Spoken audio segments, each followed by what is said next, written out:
For a long time, we were taught that femininity for men was something that could be degrading or decreases what it means to be a man, and I think it makes you a more rounded, more complete person. And just be yourself, own who you are. Fuck everybody else. Can I say that? No.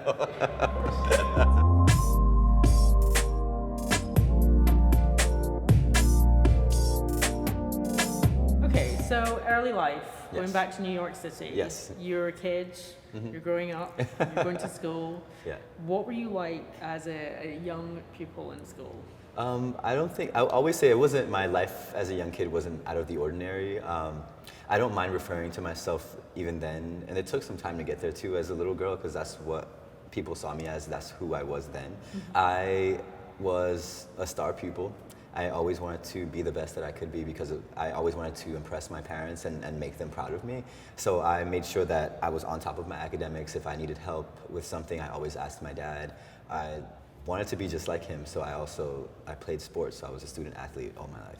They just wanted me to do well in school so that I can grow up and be successful. In their mind, that meant going to college, graduating from college, and having a good job where I was making decent money. Very simple. Yeah. For sure. And your religious background as well, it's kind of been presented in the press that you came from a very religious background, right. which I now realize is not. It's not necessarily, really the case. No. So it was very open growing up. My dad's side of the family is Catholic, so I love my grandmother, and I used to love spending time with her. I still do. I think she's in the Dominican Republic right now. She usually spends her winters there because it gets so cold in New York. But I would go to church with her on Sundays, and it wasn't something that was, forcing me to go. I just wanted to go because I wanted to spend time with her. I mean, there was always that presence, but it was never instilled in any way until I was older, and it was around the time when I came out. Right. Yeah. So you didn't feel like you had a complex relationship with religion? No. I do know that growing up, I learned that biblically, or however it was interpreted within a family like mine, where they're Latino and they're also pretty traditional, anything that deviated from the tradition was kind of, looked down upon. So I did know that what I understood then as being like gay, it was going to be looked down upon. So I tried to fight myself a little bit. I didn't want to be that. I tried to pray it away. And eventually, when I did come out when I was 16 or 17, I was outed by an aunt. It's very interesting.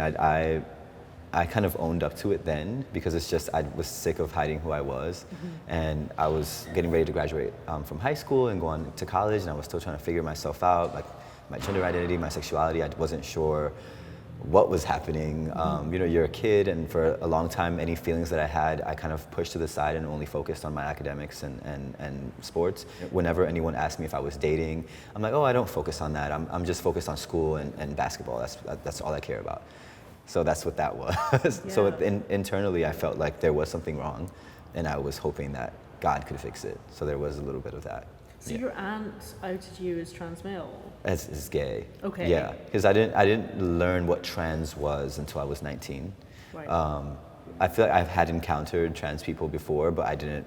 In my mind, all I knew was it was pretty binary, and it was like gay or lesbian or bisexual. It was very much just that. So in my mind, being assigned female at birth, I was like, okay, I'm a lesbian, even though I hated the word. I never really said that word. I would use the word gay. It was my senior year, like second semester in school, and I started dating someone who I met online. And she asked me, I don't know how she found out, but she's like, who's this person that you're seeing in Brooklyn? And I froze. I was like, how the fuck did she know that?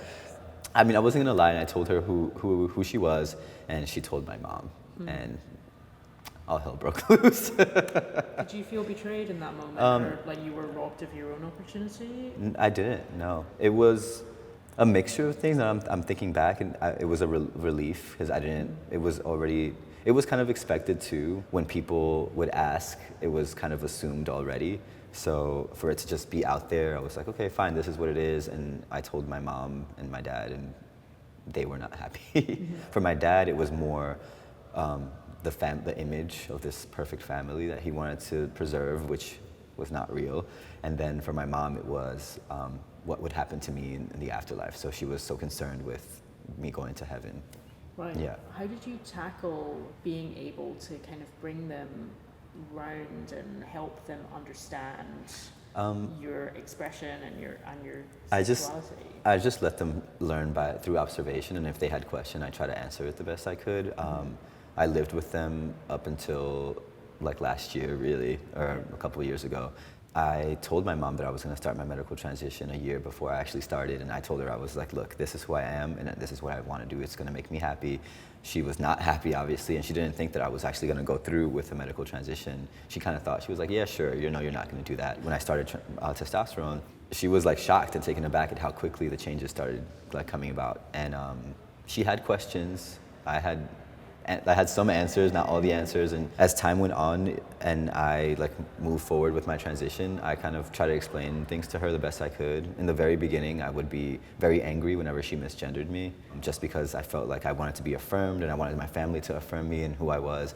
And now she still calls me she and her daughter. I called myself she and her daughter, so it doesn't matter. Right, yeah. Right.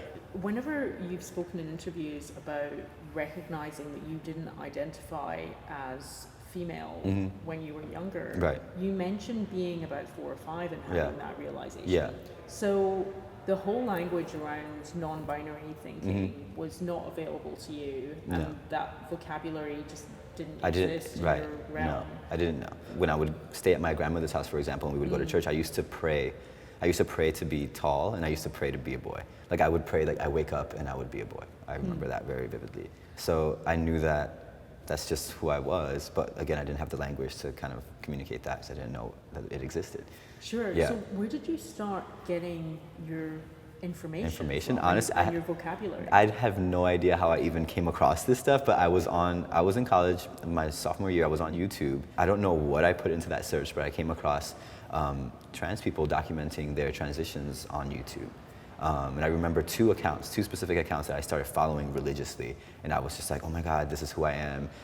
Can I do this? I'm never gonna be able to do this. But I was like obsessed with watching them and watching the change, and I was like, this could be me if I had the guts to actually go through with it. I was just so filled with fear. Because I was still, in my mind, I could still pray the gay away. I wanted it to be normal. I wanted it to be what my parents wanted their child to be. Without those YouTube videos, do you wonder whether or not you would ever have arrived at the information? Yes. After I graduated college, I started working at an LGBT center. Right. And that's where I encountered and I formed relationships with queer people, like LGBT, everyone on the spectrum. And I just saw everyone living their authentic lives, being able to go to work and make a living and being happy. And I was like, wow, I can do this. Because for a long time, my mom told me that even me presenting myself the way I did, having a short haircut, wearing men's clothes, it was going to be very difficult for me to find a job. And she would say at one point, you can love whoever you want, but dress like a woman. She would tell me that all the time because she feared that I wouldn't be able to get employment dressing the way that I did. Yeah. Yeah. How did that make you feel?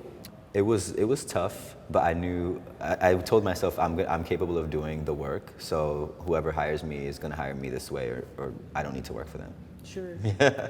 Nice. Yeah. When did you start moving from working in social work to modeling? So I was working at Callan Lord Community Health Center in New York for about almost 3 years. I started my transition about 1.5 years in, and it was a close friend of mine who's also trans. He contacted me and told me like Barney's was doing a trans campaign and they were looking for trans models, and he suggested that I go to the casting or I send some photos in.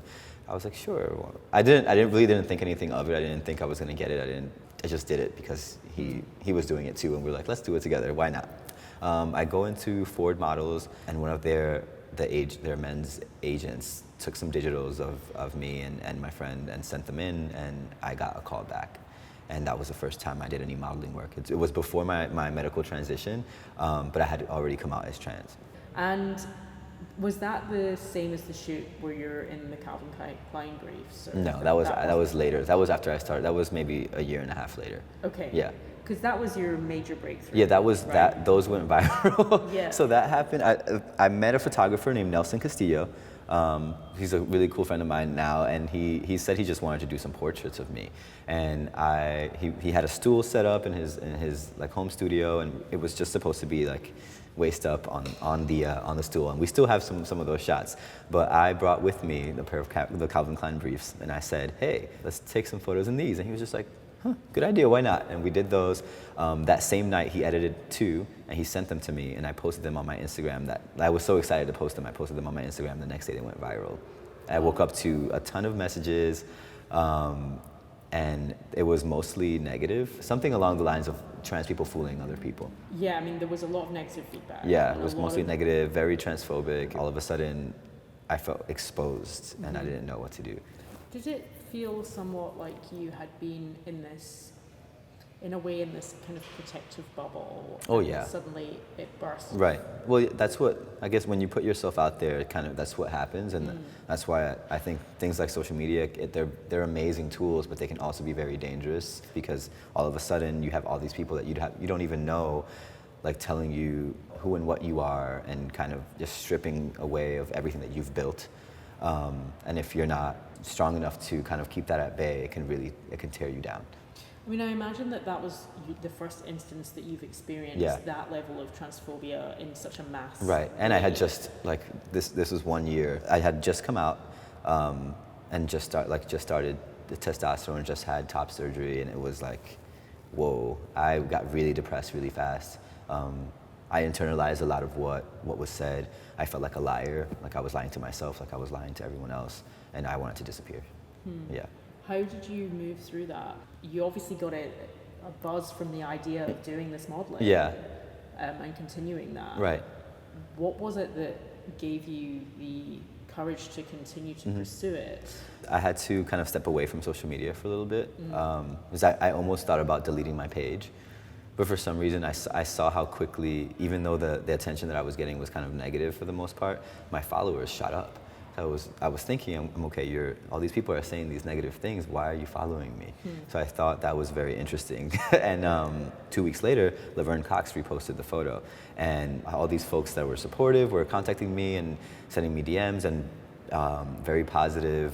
It's just an outpouring of love and positivity from people within the community. So I definitely needed that, and that kind of changed everything around. Did you feel conscious at that point of the opportunity that you had to be such a groundbreaker? No, I did not. I had no idea that was going to happen at all. Okay. I thought that, I don't know, I would maybe do a few modeling shoots every now and then. I didn't think that I would be like leave my job and make this a career. Not at all. It's something that I've dreamed of doing. I've always wanted to be an entertainer, but I didn't think that it would just happen that way. I think shortly after that, I was contacted by NBC, and that's when we started shooting that reality series, Strut. Right. And things just started going from there. So that kind of opened me up to more, and now I'm doing like music, and I'm super excited about it, because I love being on stage. I love to sing, and I was just such a shy kid, but I wanted to showcase my talent in some way, and I think I felt so comfortable playing sports because you're out there with a team as well. I started doing it so young. I felt very confident, and I'm good at this. I can continue doing that, and it was very affirming in that sense. But to be on stage, it feels great to be able to do that, and to be able to entertain folks. You know, obviously modeling there's an incredible level of artistry to it, and an artistic expression. But do you find it to be quite objectifying of you to a certain point, and that's something that acting and music can I think they all are. They all are. It's objectifying, and you kind of have to own it. It's kind of owning your sex appeal. I never really felt sexy until after I transitioned, and I feel confident and comfortable in front of the camera. I'm a dancer too, so I can move around and create shapes and beautiful images with, working together with a photographer. When you're on stage, it's with my music and what I perform is also very sexy, so I'm bringing that to the table as well. And in acting, I'm just getting started with acting, but what I've gotten so far has also been very sexy. And so it is objective. I'm like, hey, I can play like the dorky guy next door too, but it's not what I've gotten so far. And I think it's because I started off in my underwear, so people just want to take your shirt off. That's what they want to see. Yeah. It is hard to keep up with that image. Like, I love it. I like to work out. I like to look the best I can. But sometimes I'm sick of having or feeling like I need to look perfect. We're all flawed. We're human beings, and I want to be able to just be. Sure. Yeah. Is that the power as well that comes from, you have to be such a vocal activist constantly as a representative for the community? Yeah, it's hard to be. I always say I can only talk when I'm speaking. I'm speaking on behalf of the community, but I'm speaking about my own experiences. It's hard to be like this poster child for trans masculinity because trans period, just people, it's all diverse. No matter where you are on the spectrum, there's another spectrum for you. Sure. So I can't speak on behalf of everyone because everyone is not looking to look like me, or they don't identify, or may not agree with what my perspective is on life or on anything. And that's the beauty of the world. We're all different, and no two people are going to agree on everything. So I was actually wondering if, as the opportunity that you have to be this representative and to be so vocal all the time, it does showcase that you're more than just your physicality, right? But I think, with that, a lot of people forget, because I remember when the first Calvin Klein images went viral, I got a lot of messages from people like, go to school, like don't be a stupid model, or things like that, and I was just like, have you listened to anything I said? I graduated like 3 years ago, and I have a job. But this is before I stopped working at the center, and even that became a little weird because once those photos went viral and I started getting more jobs doing that, I would come to work and I would be at my desk and people would take photos, and it got really weird. People were making appointments with me that weren't necessarily patients. And they had to move me from the front to another office in the back, and I would check my messages and people would be like, I'm calling to speak with Laith. I'm like, who is this person? Are you a patient here? Like, who are you?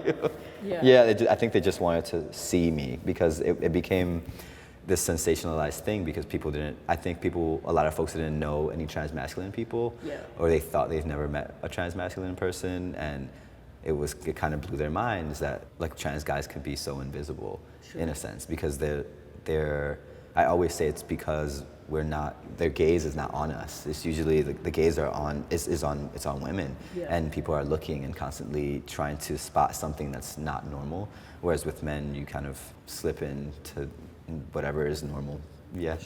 Sure. You have expressed that you are completely comfortable now with talking about your previous expression as Ashley. So, I wondered when the point was that you adopted the name Laith, and where you got that. I got the name. So I wanted to keep Ashley because I thought Ashley was I prefer it for a boy anyway. But because I transitioned kind of the public eye, I would always get the question because people kept associating Ashley with my female self, if that makes sense. So I said, I was getting sick of getting that question asked on a daily basis, especially working at an LGBT center. So all the younger patients that came in and were watching like the transition happen, and all the changes happen, they would ask me, so when are you changing your name? When are you changing your name? And I'm like, God damn it. I don't want to change my name, and I had to explain Ashley is unisex, and no one wants to buy that. So I was like, okay, whatever. So I was researching names. Initially, I wanted my parents to rename me. They didn't. They refused. So I was following an artist named Laith Hakim, and I thought that he was so cool. His art was amazing. His taste in music was really cool. He had a very cool look, kind of close to mine as well. And then I looked up the name and what it meant, and I fell in love with it. And I even Googled more guys named Laith, and I was like, oh, we all look very similar. This is me. So that's really how it came about. And I liked what Laith Ashley sounded like. This sounds like an artist's name too. Let's go for it. And I definitely wanted to keep Ashley. And I still have, like, my family still calls me that. Close friends still call me Ash or Ashley, which is fine. It's fine with me. You began transitioning at the age of 24. I was 24 going on 25, so January 22nd was when I started testosterone. And why that moment? Was it a logistical thing that it had taken you to No, it's just when I felt comfortable. Right. I didn't think it would ever actually happen. I dreamt about it. I wanted to, but I didn't think I would ever have like the courage to actually do it. And I got to a point where I was either going to be unhappy forever, or I was going to take these steps to kind of live the way that I wanted to. Yeah. And be me. Yeah. Yeah. And all the doors started opening right after too. I didn't even have to try. Not initially. I was like, oh, these things just, it's like the universe handing me gifts. I was, thank you. How long was the process? It's a lifelong process. It never really ends. So, but the changes happened for me right away. In terms of like just any masculinizing effects, testosterone is the effects are gonna be different from person to person, the same as with any cis kid. Mm-hmm. Like some boys go through puberty earlier than others, so it's pretty much the same. For me, it happened very fast. It was just like, boom, voice has changed, beard is grown, and now I'm me. Yeah. It took, in a year, I had like a full face of hair. Yeah. The hairs were obviously, they were finer, but they were all there. Yeah. Yeah, so as time goes on, they got coarser, my voice got a little deeper, I got more comfortable speaking in this lower tone. It's the same thing with like a teenage boy going through puberty. Sure. Yeah. Did you have your double mastectomy before you took testosterone? 9 months after I started. Okay. I wondered what your major fears were before you started taking testosterone even. It was very superficial. Losing my hair. Yeah. That was the major like fear, because balding does run in my family. Like my dad, out of all his brothers, he's the only one with any hair left. All his brothers like went bald. So I was like, goodbye, full head of hair. And I still have it, so I'm like, thank God. Yeah. So that was pretty much, the fear was that. Obviously, I knew that I had to take care of my health, because I did some research. It can take a toll on your liver. I don't drink, so it's very rare if I do have a drink. I don't really like alcohol. I don't like the taste of it, so I wasn't too worried on that end anyway. But that's basically, those were really my two concerns. Yeah. I imagine it was a process, or it is a process that has its highs and its low points. Oh yeah. It has those psychological effects. It's literally puberty again. So you're on an emotional roller coaster. Your body is getting used to processing something that's wasn't there before. So you're going through that as well. And then the physical changes. You're looking in the mirror and you're having all these changes that you've always wanted. They're becoming real, and you're filled with all sorts of emotions. I was really, really happy until obviously that moment where I would receive pretty much like backlash from folks that I didn't even know, but it was hurtful to me because I was still learning who I was. Yeah. Yeah. You have spoken, you were talking about this earlier, and you've spoken about it a few times in the past, this idea of the male privilege that you earn once, or that you adopt. You kind of start to acquire. Yeah. Well, it's really, it's hard. That's a hard thing to discuss, but I can say, for me, you do acquire male privilege in a sense where if people don't know that you're trans, I noticed that I was listened to in a different way, but because I've talked about this before, because I'm of color, I'm now perceived as a threat. Whereas prior to my transition, if I was on my way to work, or even if I was on the subway and if I'm on my way to work and I'm dressed in a certain way, everything was fine. So if I'm wearing like a button-up shirt, or I look like I'm going to work, everything is okay. If I'm in, jeans and a t-shirt, I look like I'm going to the gym, or I'm wearing a hat or something. Now I'm being stopped by the police. Whereas that didn't happen prior to my transition. Right. Yeah. Wow. Yeah, I wasn't expecting you to offer those examples. Yeah. But it happened. Yeah. I was wondering if you have examples in the fashion industry of when you have suddenly lost your male privilege because you've been. I think no one will actually say that. Right. So it's not something that's discussed, and there also, I can't say that for sure, because to me they're all assumptions. I'm kind of gauging things, and it's all coming from my perspective. So if I'm at a job, or if I'm going to an audition or a casting, and certain questions can be asked, and I'm watching people's body language, watching how it changes if once they, learn that I am trans. It's like, oh, okay. And I wonder, okay, are they doing this because I'm trans, because maybe I'm too ethnic looking, or they don't want, if I don't have the look that they necessarily want for their brand or whatever it is that they're doing. So there are a lot of things that are going through my mind. It's not just my transness. Yeah. Right.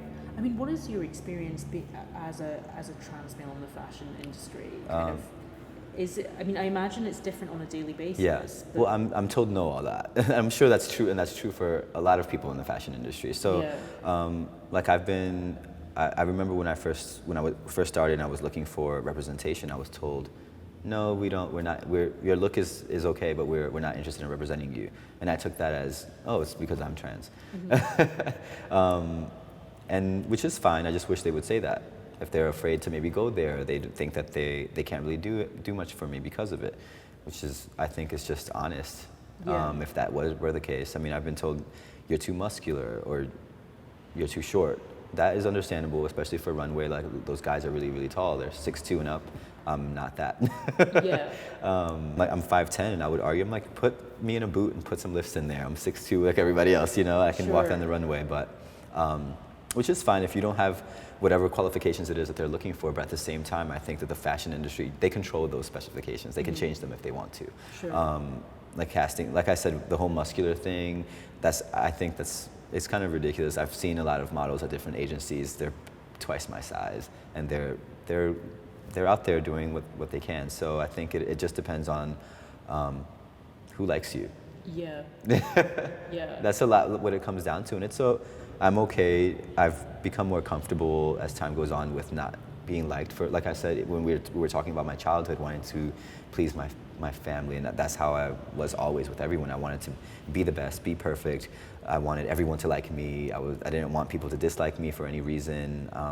One huge pet peeve of mine was when people accused me of doing something that wasn't true, because I never wanted to do anything wrong. I never wanted to like bend or break the rules. I was always afraid of like getting in trouble. Like, that was me. Yeah. So even now, if I do an interview and something is taken out of context, or you can, within an interview you can take what someone says, put it in write it out, put it in a little quote block, and say, this is what this person said and it meant this and that. I'm like, if I say something now, I can leave right out this door and have an experience that changed something, and I might not think what I said right now. So it's like, to hold someone, people get crucified for what they say. We're entitled to our beliefs and our opinions, and also we're allowed to change our minds, and we're allowed to learn. That's what we're doing here.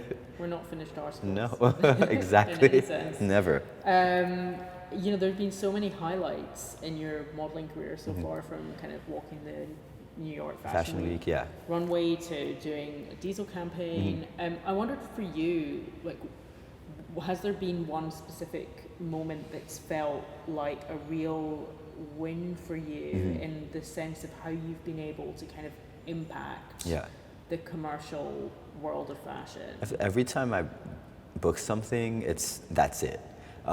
Because it's something that I never anticipated getting, and I'm so excited and I'm overcome with joy that I even got the opportunity to do it.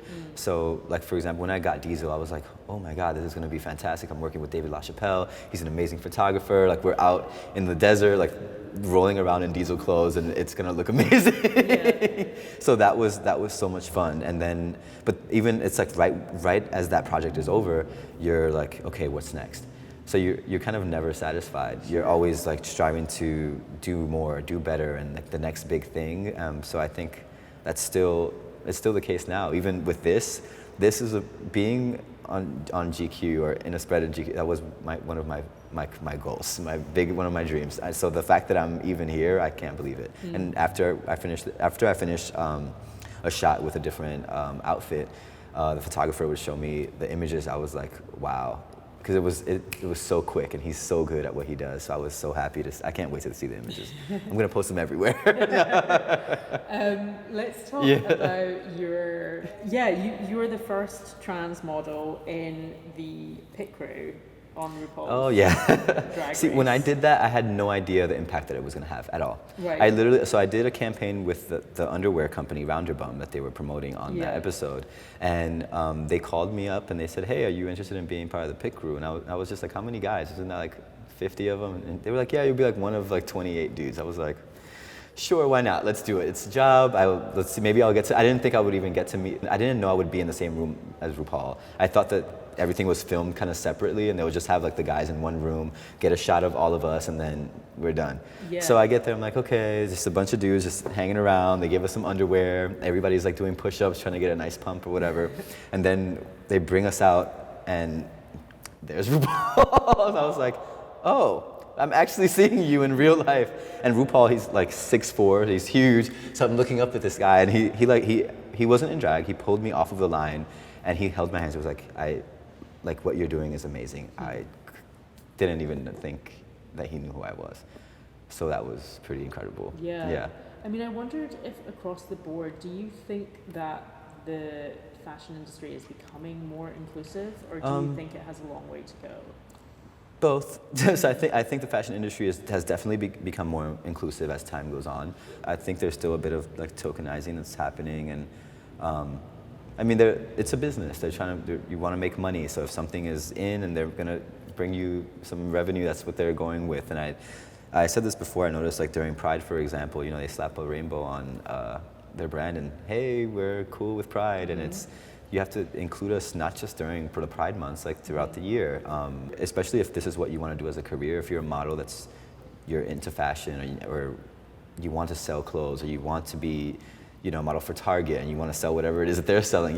We can speak to the market. It doesn't only have to be, one look or one type of person. We're all consuming these products. So I think that we should all be given that opportunity to experience that. It's really interesting that you bring that up, because this year, particularly during Pride, I noticed even more so than ever before.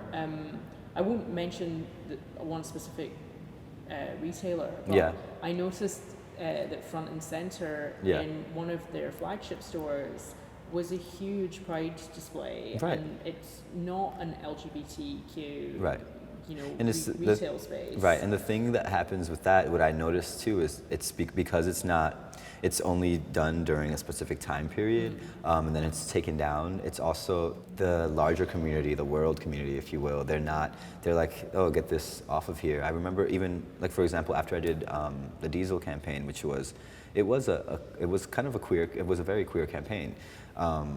My images were taken off of Diesel's website. Oh, wow. Off of their Instagram. So they posted it. They got a lot of, I looked through the comments, they were really transphobic and nasty, and instead of leaving it up there, they took the image down completely. And I thought I was like, that's a little unfair.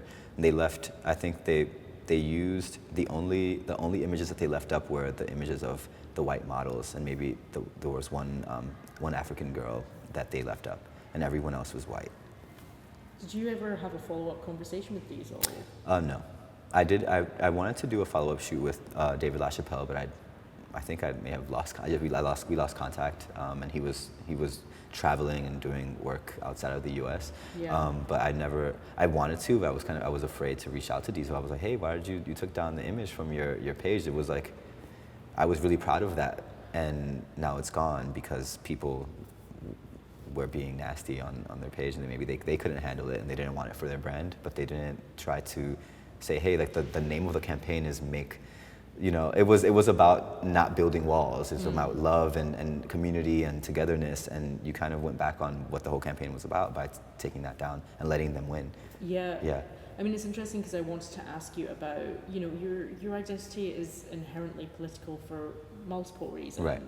And, in terms of a lot of artists, a lot of people in the public eye are using their platform to promote social change at the moment. Yeah. And I mean, even that is an example of, you don't have a follow-up conversation because you're afraid of having it. Yeah. So I didn't want them to think that I was attacking them anyway. I just wanted to know, like, what they could have. They're such a big company, they can say, no, we're standing with this. The name of the campaign is Make Love, Not Walls. So we have all these, this diverse group of people that were part of this campaign, and we're going to show them all in our clothes. Yeah. And I think I think that would have been a great way to stop them from talking, or have them keep talking and let them kind of just argue amongst themselves. Sure. Yeah. Sure. But instead they just took the image down. I was like, oh, that sucks. Yeah. And for you, do you just find that you have to just pick and choose your battles? Yeah. It takes a lot of energy. It's very draining because I hate having, like, sometimes I do hate having the title of trans over my head for everything. Mm-hmm. Sometimes I just want to be Laith Ashley, the artist, and this is my music, or this is what I'm doing, this is the project that I'm working on now, not the transgender, this and that. And it's like, I always want to speak on behalf of my community and like put the community in a positive light. And I hope that I'm doing that and I'm able to do that well. But it's a lot of pressure. How do people treat you differently now that you are transitioned? So there's a mixture of things, because I'm not visibly trans, even though I'm out as a trans man because of my quote unquote passing privilege. I can get some backlash from it sometimes, and just to explain, passing means that I'm not visibly trans. So like if I don't say it, people wouldn't know. Right. So they say that not all trans men look like this, and which is true. Everyone looks differently, and you want to present yourself or express your gender in whatever way that you want to. So for me, this is the way I express my gender. It is binary, and sometimes people don't like that, and I can't really. All I can say to that is I'm living for me, and this is what I've always wanted, and this is how I express myself and my gender identity. So this is me. This is who I am. Moving away from all of that. Yeah. I just wanted to get a sense of, outside of modeling, outside of talking about trans politics, outside of music and acting, and, what do you do when you're not working? When I'm at the gym, so I'm technically still working, because it's still part of the whole image. So I like to work out, but usually I'm a big old homebody. I like to stay at home. I usually keep to myself, like watch the new TV shows that are on Netflix and things. And I walk by the Netflix building when I walk to the gym. Yes, I walk in LA, and I'm like, I want to be on a show there. So my mind is almost kind of always on work and like the next thing. But I like to spend time with the people that are close to me, like close friends, my family. I like to fly back home and to spend time with my mom and my brothers whenever I get the opportunity to. I just keep to myself and just try to stay around, like keep myself centered and balanced, and stay around like people that I care about and that care about me. Sure. What was the last great find on Netflix? Like if you just really need to veg out. I watched like the corniest little movie the other day. It's called Nappily Ever After. It's starring Sanaa Lathan, and it was a really cute little story, and it's like a romantic comedy. It's very easy to digest. It's very, like, some people thought it was terrible, but I thought it was really cute, and I watched that. Amazing. Yeah. What are you going to do to celebrate your 30th? Because I know you're going to be turning 30 soon. Yes. Right? Let's not talk about. I'm kidding. I've never really celebrated my birthday. Really? Like I used to when I was a kid, but because in Latin families the parents throw the parties to have a party. It's not really for the kid's birthday. It's because they want a party.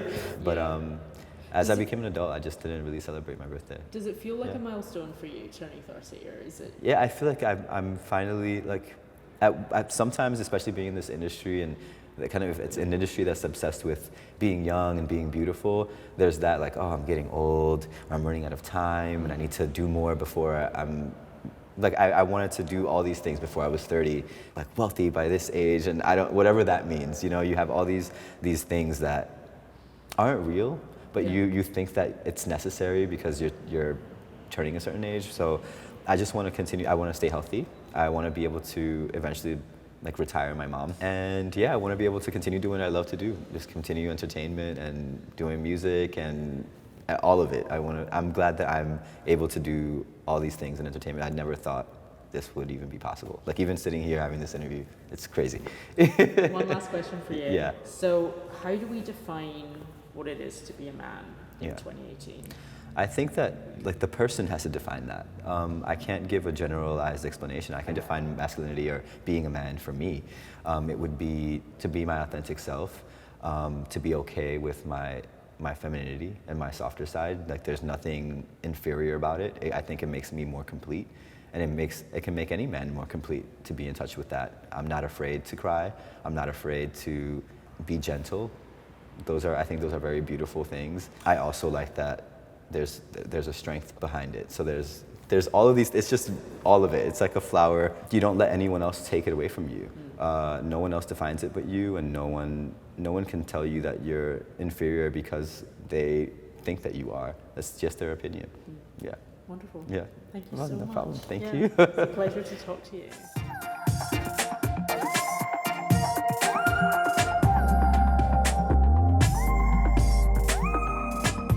Happy 30th, GQ. Mwah.